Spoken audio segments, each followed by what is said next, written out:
නිවසේ මෙවැනි මතු පිට රැඳෙන විස බීජ 99.9%ක්ම විනාශ කරන විම් ක්ලීනර්ස්.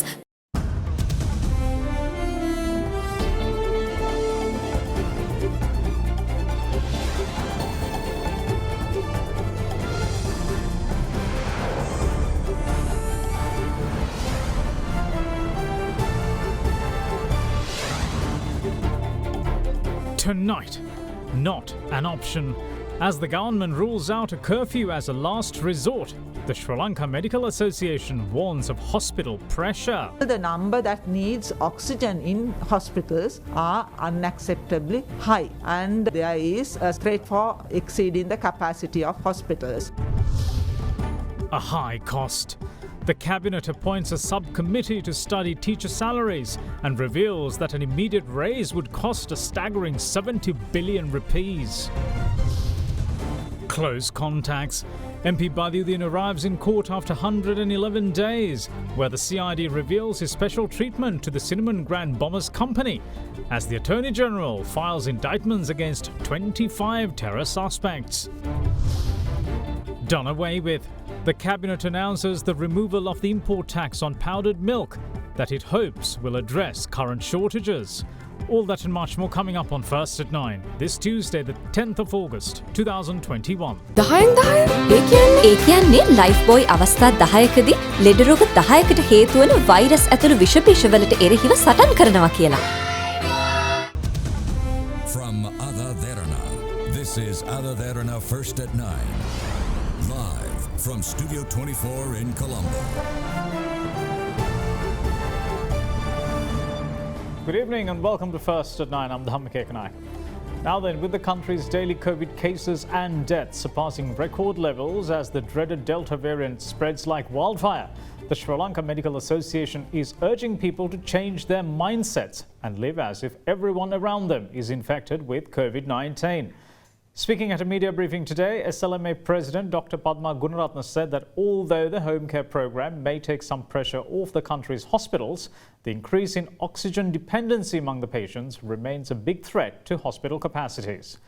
Meanwhile, Cabinet spokesperson Kehlia Rambukwella ruled out any plans of a lockdown, but added that this still remains on the boards as a last resort.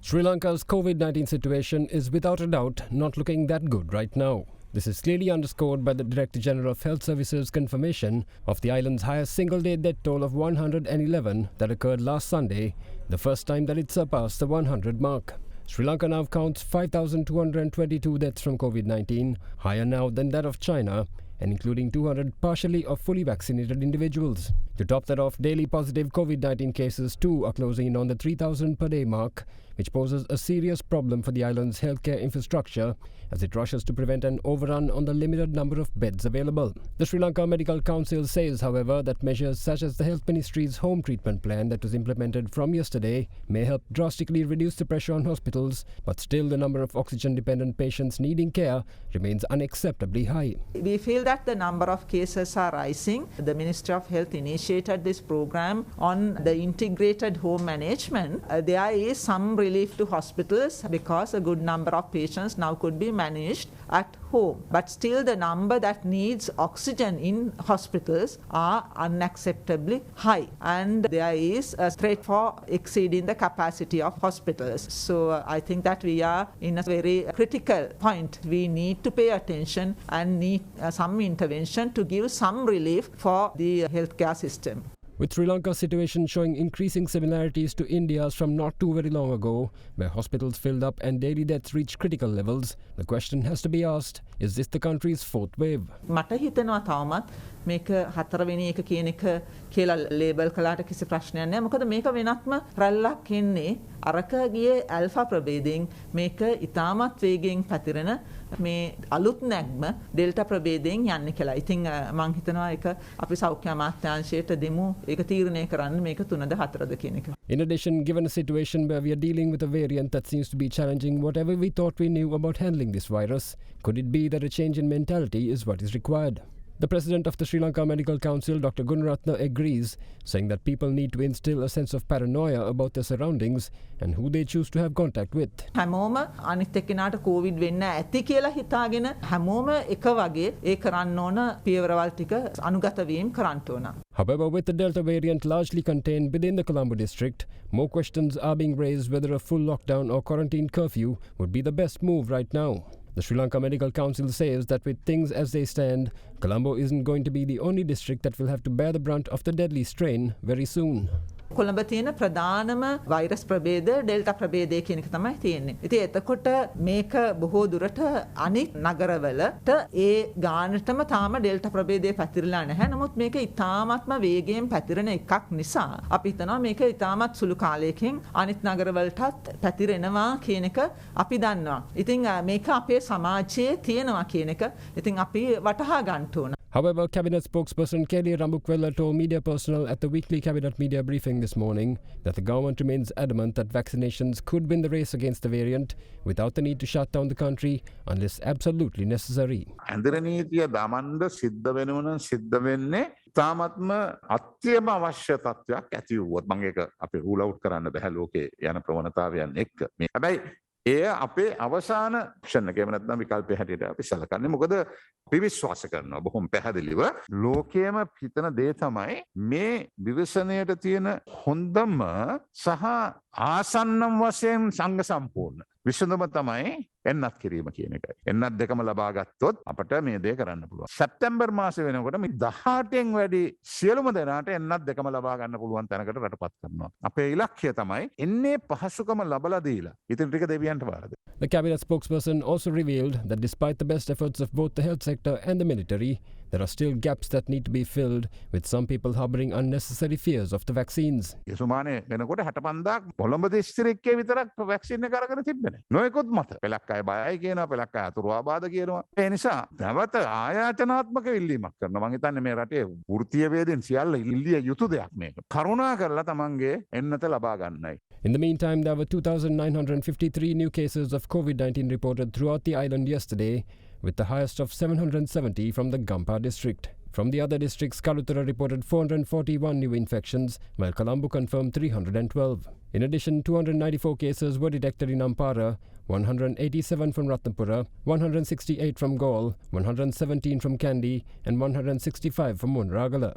The balance 690 cases were reported from the remaining districts. Meanwhile, with the confirmation of 1,992 new infections today, the country's number of active cases jumped to 326,308. අද සේවසකට වැඩි ජනතා විශ්වාසය නව සංයෝගයකින් Rhino රෝෆිං සහ සීලිං sheet. Chief of the National Operations Centre for the Prevention of COVID-19, Army Commander General Shavindra Silva announces that wedding guest limits are to be reduced further to 50 as of midnight tonight in light of the increased virus threat in the country. Further, the Army Commander also revealed the setting up of 3 special centres for vaccinating over 60s in Colombo, Gampaha and Kalutara districts with their first doses. Meanwhile, the country's vaccination drive continues in its race against the Delta variant, administering a total of 490,805 first and second doses of the AstraZeneca, Sinopharm, Pfizer and Moderna vaccines yesterday. Of this number, a total of 311,102 were second doses. To date, the total number of first dose vaccines administered stands at 11,260,795, while 3,249,670 people have received both doses. Meanwhile, Army Commander General Shavindra Silva announced the setting up of 3 special centres in the Colombo, Gampa and Kalutara districts for the administration of vaccines to over 60s who are yet to receive their first doses.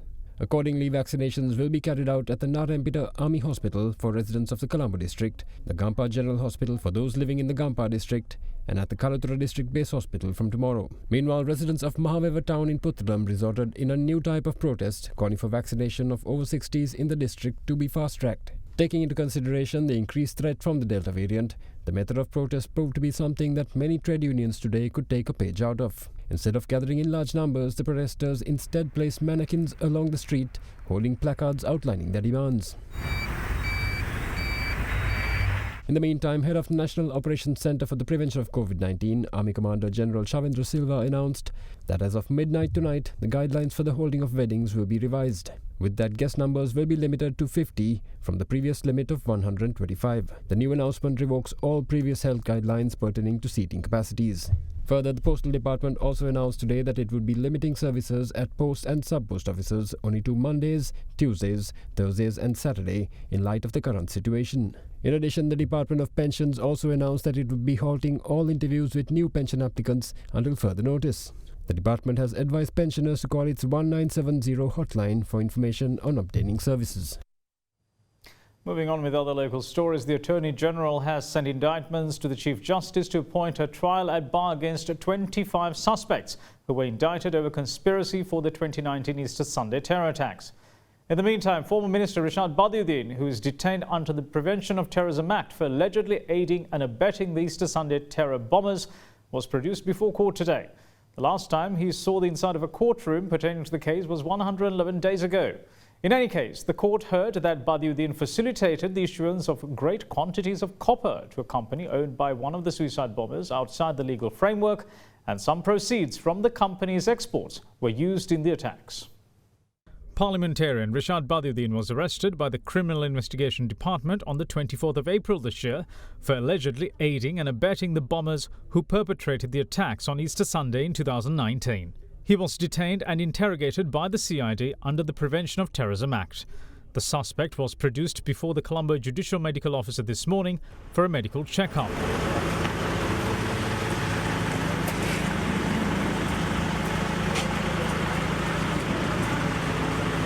Later in the afternoon, MP Badiuddin was produced before the Fort Magistrates Court.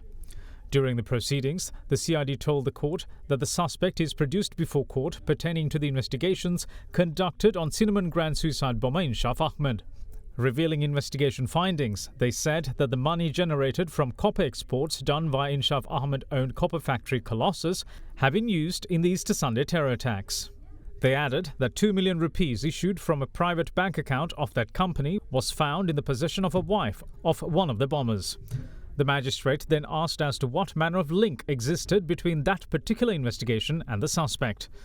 In response, the CID said that the suspect had issued large quantities of copper to the company in question outside the legal framework during his time as the Minister of Industries. They added that an additional secretary who served under the minister named Balasubramaniam had approved the copper supply and that Badiuddin as the minister too had intervened in the matter.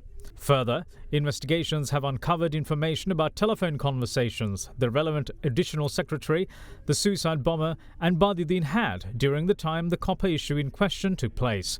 They went on to say that at one point, former President Secretary Udayar Seneviratne had objected to issuing copper to the company Colossus, following which then Minister Badiuddin had met him and asked as to why their people are being harassed. After considering the submissions, Fort Magistrate Priyantha Liyanage ordered to remand MP Rishad Badiuddin until the end of the trial under the Prevention of Terrorism Act. The case will be taken up again on the 18th of this month. MP Badiuddin was then taken to the Colombo Magazine prison.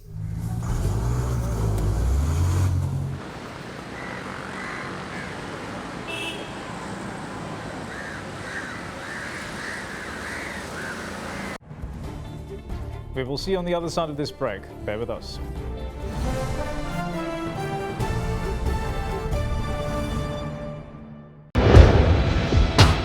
Big 3.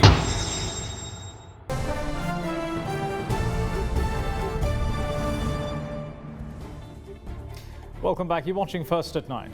Now, a further 912 new COVID-19 infections have been confirmed so far in the island. Now, that takes the country's caseload for the day so far to 2,904. Now then, moving on with other stories. The government has decided to do away with the import tax on milk powder in an attempt to address a shortage of it in the local market. Cabinet spokesperson Kehlia Rambukwala said that the government has understood the people's requirement at present and the move was made to ensure that milk powder prices are not hiked. With that, let's take a look at some of the decisions taken by the Cabinet of Ministers. The weekly Cabinet media briefing was worked off this morning. One of the decisions taken during yesterday's meeting is to do away with the import tax levied on milk powder.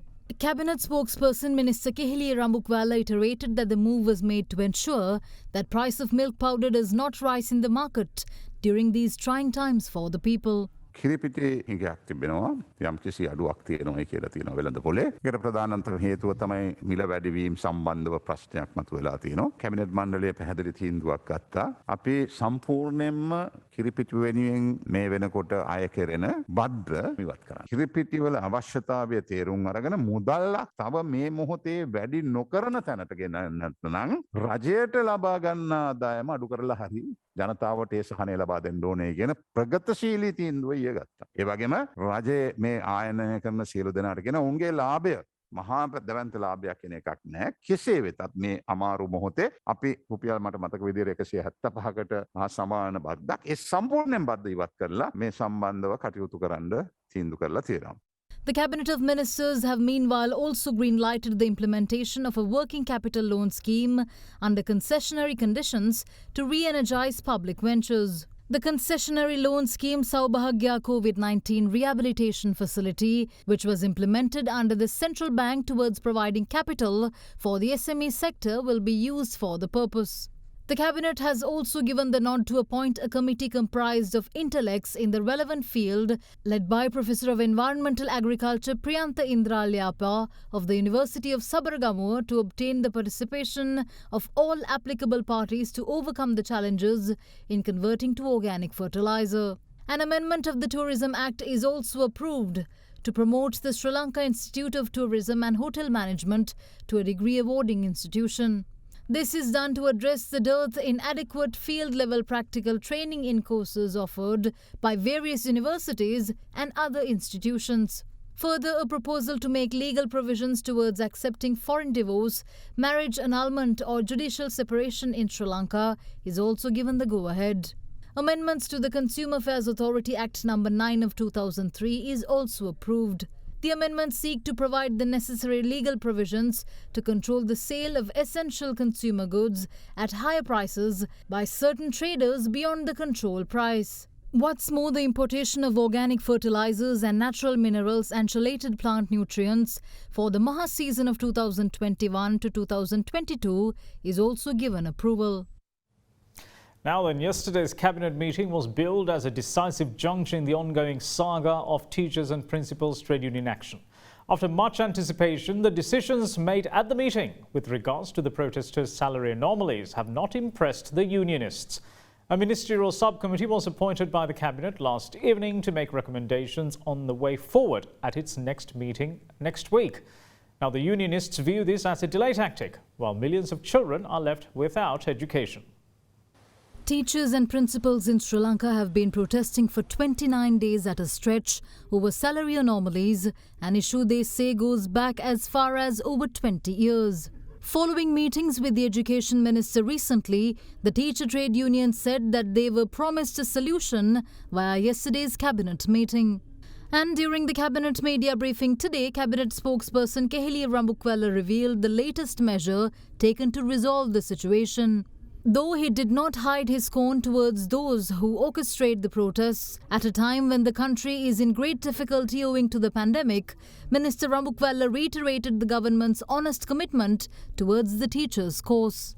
ඒ නිසාම තමයි ජනවාරි මාසයේ මේ විසඳීමට cabinet පත්‍රිකාවක් දාන්න සංයුක්ත සේවයක් කරලා මේ සම්බන්ධව ඇතිවිය යුතු අනිකුත් අංශවල අනිකුත් දෙපාර්තමේන්තු අනිකුත් ක්ෂේත්‍රයන් තුල ඇතිවෙන්නට පුළුවන් යම් යම් විවිධ ප්‍රශ්න निराකරණය කරගන්නට තමයි සංයුක්ත සේවයක් හැටියට මේ පත් කරන්න අපි තීන්දුව. ඒක කැබිනට් පත්‍රිකාවකින් අනුමැතිය ලැබලා තියලා මේ වැඩ කරගෙන යනකොට මේ විදියට හැසිරීම සම්බන්ධව දෙපාරක් හිතලා බලන්නයි කියලා මම සියලු දෙනාගෙන් හිතනවා. එයි ප්‍රතිඵලයක් හැටියට ඊයේ තිබ්බ කැබිනට් මණ්ඩලයේදී බොහොම පැහැදිලිව තීන්දුවක් ගත්තා.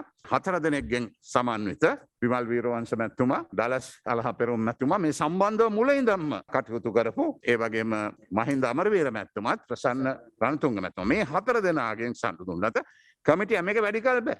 ඊගාව කැබිනට් මණ්ඩලයට ඉදිරිපත් කරන්න තමයි මේ ඊයේ තිබ්බ කැබිනට් මණ්ඩලය තීන්දුව කරේ. බැටුප් සහ කාඩ කමිෂන් එකේ තියෙන එකත් සුබෝධනීය කමිටිය එකත් දෙකම පිළිගන්න බැරි තැනක ඉන්නවා නම් ඒකට මැද තැනකට ඇවිල්ලා ඒ කවදා ඉඳන්ද ක්‍රියාත්මක වෙන්නේ වර්තමාන තත්ත්වය විශ්ලේෂණයට ගෙන ඒ 4 දෙනාගේ වාර්තාව මුදල් අමාත්‍යවරයාත් සමග අපිට තියෙනවා නම් බිලියන 60ක් 70ක් වන මුදලක් අපේ මුළු සමස්ත වේතනයන් ගත්තොත් රජයේ වේතනයන්ගෙන් 10%කට විතර සමාන වෙනවා මම හිතන්නේ ඒක. ඒ නිසා කවදා ඉඳන්ද ක්‍රියාත්මක වෙන්නේ ඒ ක්‍රියාත්මක කළ යුත්තේ කෙසේද කියන තීන්දුව ගන්න වැඩි ඈත කරන. ඒ නිසා මේ ගුරුවරුන් සහ විදුහල්පතිවරුන් සමාජයත් එක්ක එන ඝට්ටනය නතර කර යුතුයි මං හිතනවා ඒක ඔබතුමාලාගේ හෘද සාක්ෂියත් එක්ක ගනුදෙනුව බේරගන්නයි කියලා මං ඉල්ලා සිටිනවා. ඔබතුමාලාගේ ප්‍රශ්නය සාධාරණයි. ඒ සාධාරණත්වය තුළ අපි පෙනී සිටිනවා. ඒ සාධාරණත්වය කෙනෙක් ක්‍රියාත්මක කරන්න බැඳී සිටිනවා රජයක් හැටියට.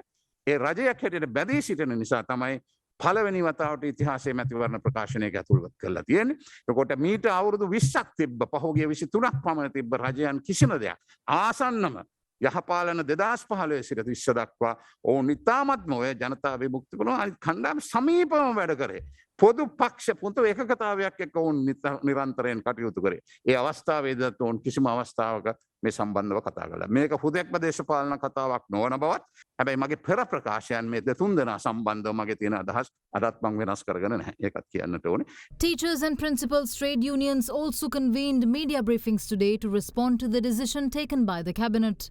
අමතිවරුන්ගේ අනු කමිටුවක් පත් කරලා තියෙනවා ලබන සැරේ කැබිනට් එකට මේ ප්‍රශ්නේ යොමු කරන්න. ඉතින් දැන් මේ වගේ අතරවෙනි කැබිනට් මණ්ඩලයටත් දැන් මේ ප්‍රශ්නේ මේ අනුව යනවා. අපි සියලු කරුණු ඉදිරිපත් කරලා තියෙනවා. අපි දන්නවා සුබෝධනී කමිටු වාර්තාව තියෙනවා. ගුරු සහ විදුහල්පති සේවාවන් සංවෘත සේවා බවට පත් කිරීමේ යෝජනාව තියෙනවා. ඒවට අදාළ කැබිනට් පත්‍රිකා තියෙනවා. ඒවා ක්‍රියාත්මක කිරීම තමයි වෙන්න ඕනේ. මේක ලබන සතිය නම් වෙන්නේ ලබන සතිය වෙනකොට මේක විසඳන්න ඕනේ. අනු කමිටුවෙන් හරි අපිත් එක්ක කතා කරලා මේ විෂමතාවය නැති කරන්න මේ ගුරු සහ විදුහල්පතිවරුන්ගේ වැටුප් විෂමතාවය කොච්චර කාලයක් තුල කොහොමද විසඳන්නේ කියන තීරණයකට ඇවිල්ලා ඒ තීරණයට අපිත් එක්ක එකඟතාවයකට එන්න අපි කැමති සාකච්ඡාවට මේ කමිටු පත් කරන්නේ වෙන කිසිවකට නෙවෙයි කල් මරන්න. මේ රජයේ වග කියන්න ඕන සාමාන්‍ය පෙළ දරුවන්ගේ ප්‍රතිඵල ප්‍රමාද වීමට. ඇමති අනු කමිටුව හොඳයි ඒක ආණ්ඩුවේ ප්‍රවේශය.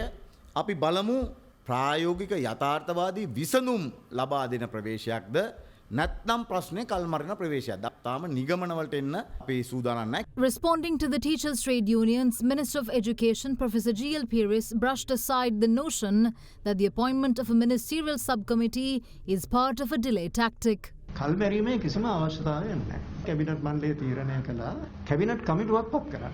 කැබිනට් මණ්ඩලය ඒ කමිටුවට උපදෙස් දුන්නා මුදල් ඇමතිතුමා හා අධ්‍යාපන ඇමතිතුමා සමගත් සාකච්ඡා කරලා හැකිතා ඉක්මනින් ඒ කමිටුවේ නිර්දේශ කැබිනට් මණ්ඩලයට ඉදිරිපත් කරන්නයි කිව්වා. The Sri Lanka Podujana Education Services Union meanwhile does not subscribe to the approach adopted by other trade unions. It doesn't believe protests are the way forward. මම පොදුජන පෙරමුණට සහයෝගය දෙන කෙනෙක්. ඒ රජය පත් කරන්න දායක වෙච්ච කෙනෙක්. ඒක නිසා තමයි මට විශ්වාසයක් තියෙන්නේ මේක අපිට කරන්න පුළුවන් කියලා. ඒ නිසා තමයි අද බැසිල් රාජපක්ෂ මැතිතුමා මුදල් ඇමති වෙලා ඉන්නවා. අනිවාර්යයෙන්ම මේ දේවල් කරනවා. මේ වලට පාරවල් දිගේ කෑ ගගා හූ කිය ගියා සටන් පාට කිය කියා යන්න ඕනේ නැහැ. We will see you shortly. Stay with us.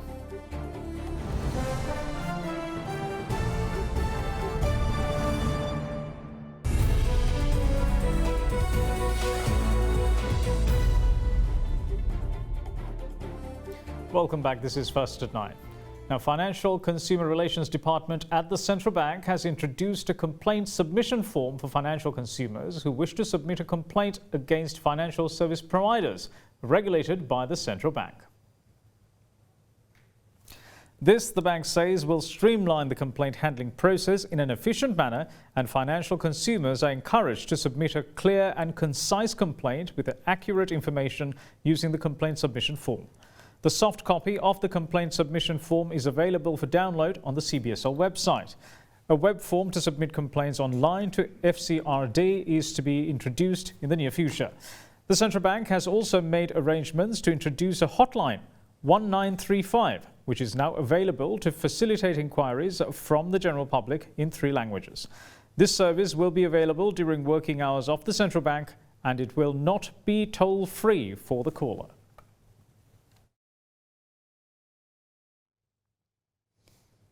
Now, taking a look at the Colombo Bourse, Sri Lankan stocks slipped 0.38% today, with the all-share price index falling 30.51 points to close at 8,070.88. The S&P SL20 index of more liquid stocks meanwhile fell 4.70 points to close at 3,034.36. The day's turnover was recorded at 4.7 billion rupees, higher than this year's average daily turnover of 3.9 billion rupees. Now here's Dimantha Matthew with a brief report on today's market performance. The market started off the day on a positive note where we saw buying interest coming in steadily, and with that the market seemed to be moving up and confidence level was flowing among the investors. However, after about 1.5 hours of trading, we saw again selling pressure starting to come back into the market. So with that selling pressure, quickly the index turned around and we saw a very sharp sliding down effect in the index as the market erasing all gains went into red territory. So with that, we saw the market overall declining by 30 points during the day and closing at 8,070 points. So the market is still managing to be over the 8,000 mark. However, with the continuous gains, we are now starting to see some sort of consolidation. There was also no change once more to the rupee today as it stayed at 202.89 cents against the US dollar. Now let's take a look at how the Sri Lankan rupee fared against other major currencies during the day.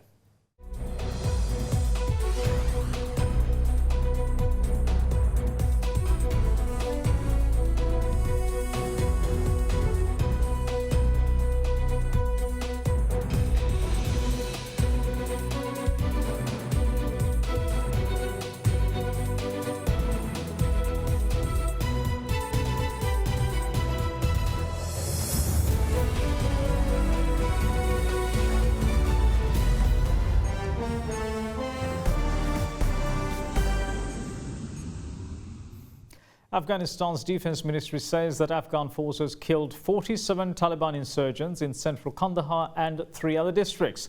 The ministry posted an airstrike video on its Facebook page showing smoke rising and fire in the area. In a statement on Facebook today, the ministry also said that 25 militants were wounded and 2 hideouts, a vehicle and some weapons and ammunition were destroyed yesterday.